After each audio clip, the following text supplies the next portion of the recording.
Τσαβούσογλου. Τον Αναστασιάδη.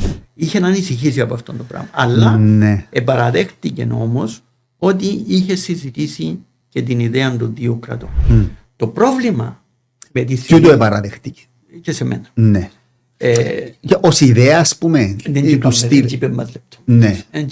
Ναι. Ήταν στο στυλ, ρε, πάρε να τα ευρώ. Είναι ανεπίσημη συζήτηση. Εντελώς ανεπίσημη και μη δεσμευτική. Ναι. Και μη δεσμευτική. Και μπορεί να κάνουμε και κακό εμείς τώρα που συζητούμε το θέμα.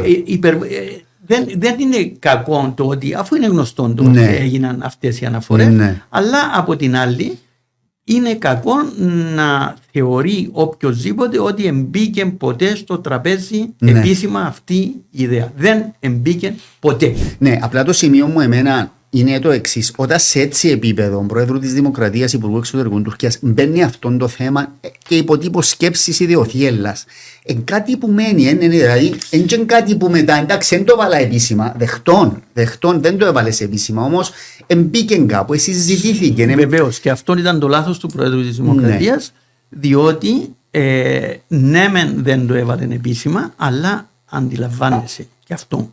Αντιλαμβάνομαι και εγώ ότι όταν την προηγούμενη από την πιο κρίσιμη μέρα της διαπραγμάτευσης λες στον Τούρκο ότι μπορεί τούτα που συζητούμε τώρα να μένει η λύση και η λύση είναι κάτι άλλο, αντιλαμβάνεσαι ότι δεν βοηθάς. Διάς λάθος μήνυμα δεν βοηθάς.